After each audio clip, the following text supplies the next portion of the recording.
ಬೆಂಗಳೂರಿನಲ್ಲಿ commercial cylinder ಅಭಾವ ಹೆಚ್ಚಾಗಿದೆ. ಒಂದ್ ಕಡೆ ಕಾಳಸಂತೆಯಲ್ಲಿ ದುಬಾರಿ ಮೊತ್ತಕ್ಕೆ ಸಿಲಿಂಡರ್ ಮಾರಾಟವಾಗ್ತಾ ಇದ್ರೆ, ಇತ್ತ ಸಿಲಿಂಡರ್ ಅಭಾವಕ್ಕೆ ಸಿಲುಕಿರುವ ಹೋಟೆಲ್ ಮಾಲೀಕರು ಹೋಟೆಲ್ ಬಂದ್ ಮಾಡಿದ್ದಾರೆ.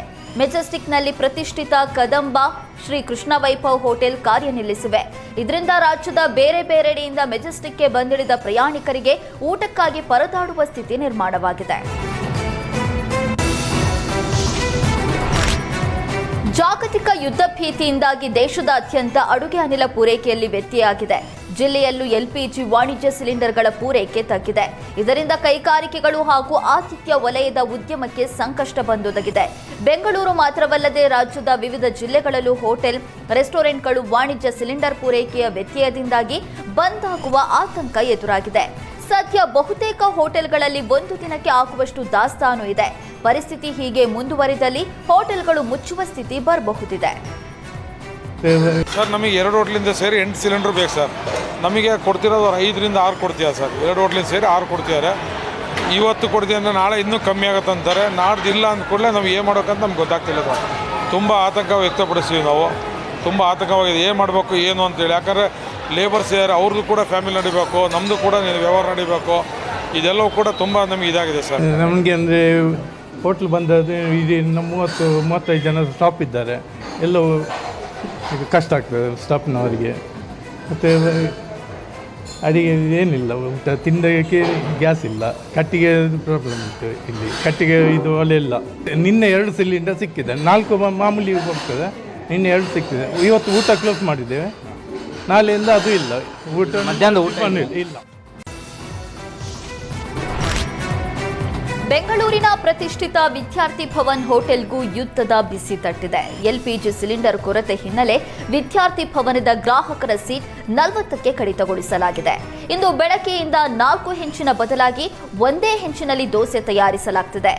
ಇಂದು ಸಿಲಿಂಡರ್ ಸಿಗದಿದ್ರೆ ಹೋಟೆಲ್ ವಿದ್ಯಾರ್ಥಿ ಭವನ್ ಸಂಪೂರ್ಣ ಬಂದ್ ಆಗುವ ಸ್ಥಿತಿ ಎದುರಾಗಿದೆ.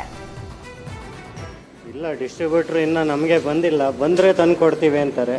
ನಮ್ಮಲ್ಲಿ ಇವಾಗ ಒಂದು ದಿವಸ ಅಥವಾ ನಾಳೆ ಮಧ್ಯಾಹ್ನದೊಳಗಷ್ಟಕ್ಕೆ ಸ್ಟಾಕ್ ಇರೋದು. ನಾವು ಪ್ರಯತ್ನ ಮಾಡ್ತಾಯಿದ್ದೀವಿ. ಇಲ್ಲ ಆಲ್ಟರ್ನೇಟ್ ಏನು ಮಾಡ್ಬೋದು ಅದ್ರ ಬಗ್ಗೆನೂ ಯೋಚನೆ ಮಾಡ್ತಾಯಿದ್ದೀವಿ. ಆದಷ್ಟು ಕಡಿಮೆ ಮಾಡಲಿಕ್ಕೆ ನಾವು 4 ಹಂಚು ಯೂಸ್ ಮಾಡ್ತಿದ್ದವರು 2ಕ್ಕೆ ತಂದಿದ್ದೀವಿ. ಬೆಳಗ್ಗೆಯಿಂದ ಕ್ರೌಡ್ ಕಡಿಮೆ ಇದ್ದಾಗ 1ನೇ ಯೂಸ್ ಮಾಡ್ತೀವಿ. ಸ್ವಲ್ಪ ಕ್ರೌಡ್ ಜಾಸ್ತಿ ಆದಾಗ ಇನ್ನೊಂದು 2 ಹಂಚಲ್ಲಿ ಮೇಂಟೈನ್ ಮಾಡ್ತಾಯಿದ್ದೀವಿ. ರಿಸ್ಟ್ರಿಕ್ಷನ್ ಮಾಡಿದ್ದೀವಿ, 40 ಸೀಟ್ ಕಡಿಮೆ ಮಾಡಿದ್ದೀವಿ. ಆಮೇಲೆ ಪೂರಿ ಇದನ್ನೆಲ್ಲ ಸ್ಟಾಪೇ ಮಾಡಿದ್ದೀವಿ. ನಮ್ಮದು ಮೇಯ್ನು ಎಲ್ಲ ಕಡಿತ ಮಾಡಲೇಬೇಕಾಗುತ್ತೆ. ಯಾಕಂದರೆ ಇನ್ನೊಂದು 2 ದಿವಸ ಉಸಿರಾಡೋಕ್ಕೆ ಅವಕಾಶ ಇಲ್ಲ.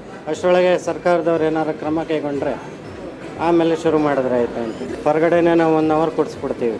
ಯಾಕಂದರೆ ನಾವು 40 ಸೀಟ್ ಕಡಿಮೆ ಮಾಡಿದ್ದೀವಿ. ಯಾಕಂದರೆ ಒಳಗೆ ಕೊಡಿಸ್ಬಿಟ್ರೆ ಸೀಟ್ ಇದೆ ಅಂತ ಕೊಡಿಸಿದ್ರೆ ನಮ್ಗೆ ದೋಸೆ ಕೊಡಲಿಕ್ಕಾಗಲ್ಲ. ನಾವು 4 ಹಚ್ಚಲೇಬೇಕಾಗುತ್ತೆ. ಹಚ್ಚಿದ್ರೆ ಅರ್ಧ ದಿವಸ ಖಾಲಿ ಆದರೂ ಆಗ್ಬೋದು. ಆವಾಗ ಇಲ್ಲ ಅನ್ನೋದಕ್ಕಿಂತ 1 ಅವರಿಗೆ. ಇರಾನ್ ಯುದ್ಧದ ಬಿಸಿ ಬನಶಂಕರಿ ಅಮ್ಮನವರ ಪ್ರಸಾದಕ್ಕೂ ತಟ್ಟಿದೆ. ವಾಣಿಜ್ಯ ಎಲ್ಪಿಜಿ ಸಿಲಿಂಡರ್ ಸಿಗದ ಕಾರಣ ಬನಶಂಕರಿ ದೇವಸ್ಥಾನದಲ್ಲಿ ಪ್ರಸಾದ ಮಾಡೋದಕ್ಕೆ ಗ್ಯಾಸ್ ಇಲ್ಲದ ಪರಿಸ್ಥಿತಿ ನಿರ್ಮಾಣ ಆಗಿದೆ. ಪ್ರತಿದಿನ 3,000ದಿಂದ 4,000 ಜನರಿಗೆ ಪ್ರಸಾದ ವಿತರಣೆ ಮಾಡಿದ್ರೆ, ಶುಕ್ರವಾರ ಹಾಗೂ ಮಂಗಳವಾರ 4ರಿಂದ 5,000 ಭಕ್ತಾದಿಗಳಿಗೆ ಪ್ರಸಾದ ವಿತರಣೆ ಮಾಡಲಾಗ್ತಿದೆ. ಪ್ರತಿದಿನ ಭಕ್ತಾದಿಗಳಿಗೆ ಪ್ರಸಾದ ಸಿದ್ಧತೆ ಮಾಡೋದಕ್ಕೆ 1ರಿಂದ 2 ಕಮರ್ಷಿಯಲ್ ಗ್ಯಾಸ್ ಬೇಕಾಗುತ್ತೆ.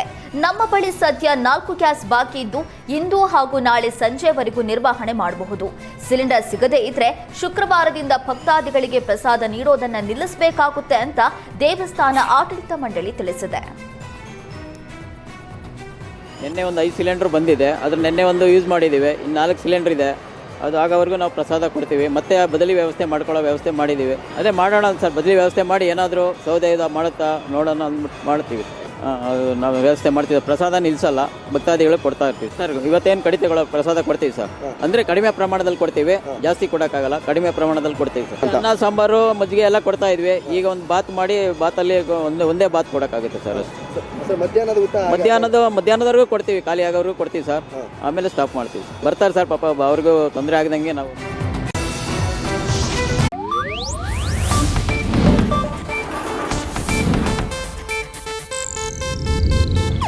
ಇದು ಏಷ್ಯಾನೆಟ್ ನ್ಯೂಸ್ ನೆಟ್ವರ್ಕ್ ಪ್ರಸ್ತುತಿ.